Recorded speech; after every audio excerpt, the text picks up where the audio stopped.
What is it you're here objecting to? We want the truth of Imam Rauf's history, as well as his actions and his words, to be exposed.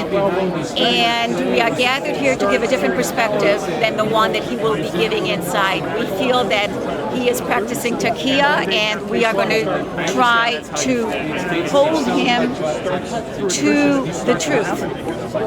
We want everyone to know that Islam is a political, legal, social, economic, and military doctrine cloaked in religion. What we do object to is the deceit that he has practiced in the past, and we believe, based upon the past, that he will be doing it again. Why are you here? With the Los Angeles chapter of ACT. And Pamela Geller helped us by sending DVDs of this movie to us so we could provide them here to the public. And we're just here to offer a different story than maybe the story that's being given inside. My concern is that we're killing one guy while encouraging another. In my opinion, this guy is no different from Osama bin Laden.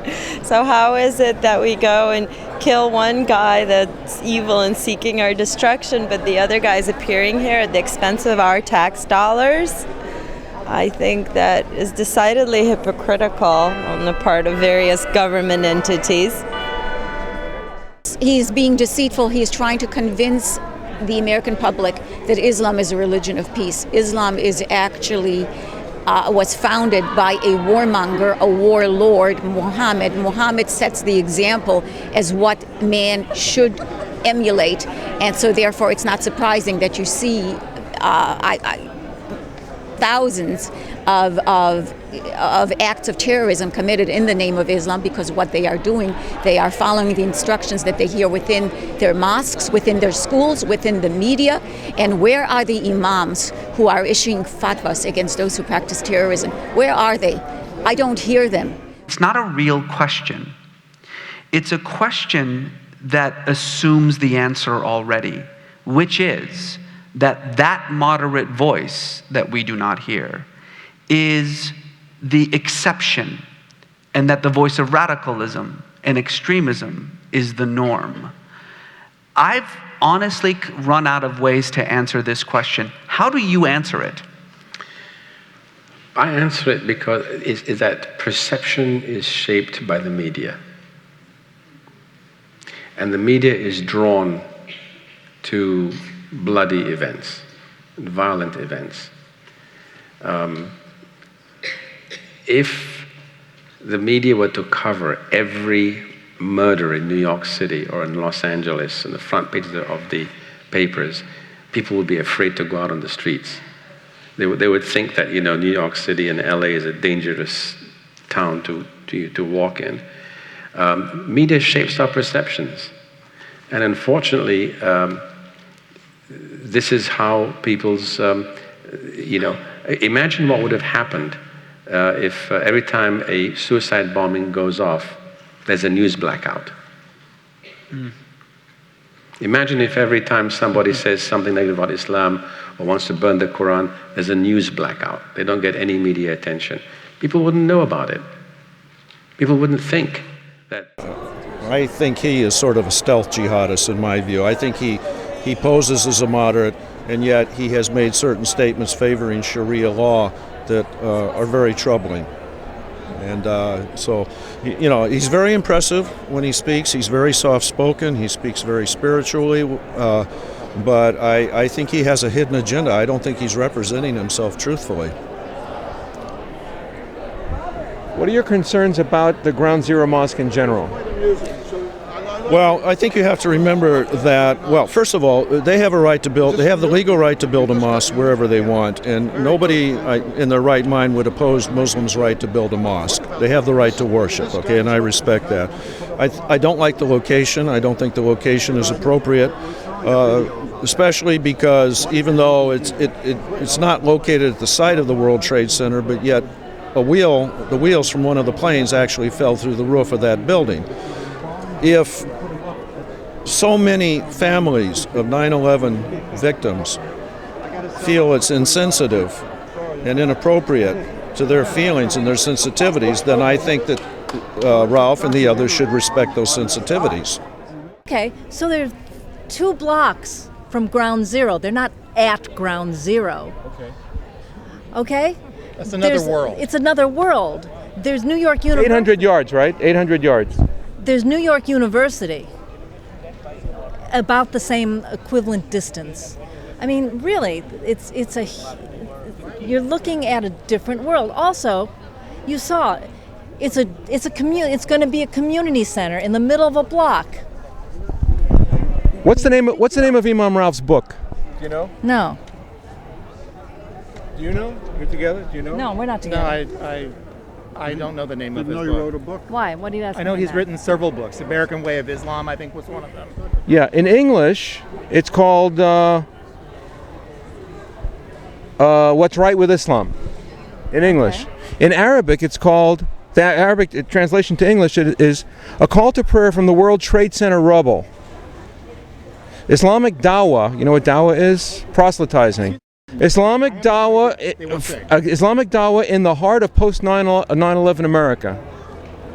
That's the name of his book. What's dawah mean? Dawah means Islamic outreach. In other words, conversion to spread Sharia through the world. Everybody should be Islamic, I think. Why? Well, because it's the right. Muhammad said it's the right thing to do. I mean, Sharia law should be imposed everywhere. Then there will be no more conflict in the world. We just all have to bow down to Allah. A couple of months ago, I'm all for it. on the Israel committee of the Pasadena Temple and Jewish Center, okay? And a couple of months ago, I thought about inviting this guy to Pasadena because I wanted to hear, because he said, I support Israel. I lived in Israel for 6 years, okay? And I met very friendly imams, I met people through peace committees, but they were scared to publicly say, I support Israel. The fact that he can even say that in the moderate form he said today places him in a very small minority of Muslims. And so I thought to myself, he would be a good guy to invite. Let's see what he has to say. So I went on the internet and I looked up everything I possibly could. I'm a professional researcher. This is what I do. I research things. To research what he said on Jihad Watch? I wouldn't go to that site. I went to stuff he actually said. No, what? Oh, you don't think that they have integrity? That they quote him honestly? They translate from the Arabic what he says. Let me put it this way: I went and I looked at people I trusted. I looked at what he said. I looked at what people said. I went to his site. I looked at what other people from his organization said. I looked at what people in New York said. I looked at what the Jewish Community Center in New York said. Okay. This guy is a professional moderate. He's a master of BS. He's very well total bullshit. Why do you think he's lying? Why do you think he's lying? Well, because he has an agenda, which I think is, he's not. His agenda is not terrorism, but he has publicly stated that he favors Sharia law worldwide. Okay. Now, if you have Sharia law in a free and democratic and open society like the United States or in Europe, then it's antithetical to what that represents, our freedoms. Okay, do you want to go back to what women had to live like in this country 40 years ago? Forget 40 years ago, let's go back centuries ago. We've made what about homosexuals? What about the advances that gays have made in this country? Do you want to throw them all away? You're saying that everything he has said about how Islam is consistent with democratic values, how it's consistent with freedom, we should completely ignore all that because of this one statement he said about Sharia law? No, because I don't think it's obvious that it's not. It's not. If you look how Islam is applied around the world, okay, Turkey was the best example, and I've been to Turkey twice, and you had a secularized society because of the influence of Mustafa Kemal, okay? It's changing now. They're starting to go the other way. They're starting to become radicalized. But look how Islam is applied in Iran. Look how it's applied in Saudi Arabia. In Iran, they're hanging people for being homosexuals. Yeah, I know this. That's Sharia law. Okay. You want to see that in the United States? What I thought about tonight was just absolutely an outrage. I'm halfway between fury, hostility, and the guy is totally a seductive sociopath, coming on with a smooth voice, hypnotic trance. The whole thing was set up. It was inauthentic. He's an imposter, and so is Reza Islam. That's what I have to say about this. Imposters for what? What's their real agenda, you think? The agenda really is to infiltrate our country and to put Sharia law in place of our Constitution. That's what I think, that's what I feel. And I don't like it. You think they're here to dominate the Jews? I think they're definitely here to dominate the Jews and to dominate the Christians. Our entire country, they're here to dominate. And it's absolutely enraging, and we have to fight this battle until our last breaths. I'm hard-pressed to understand the massive need for people to behave like sheep, like a nation of sheep, clapping, just bowing to this nonsense, rhetorical bullshit. Most of what he says has no historical basis whatsoever.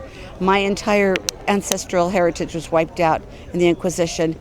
Muslims were not nice to Jews at all, the way he claims. So this is all sheer, unadulterated crap. And thank you guys for being here.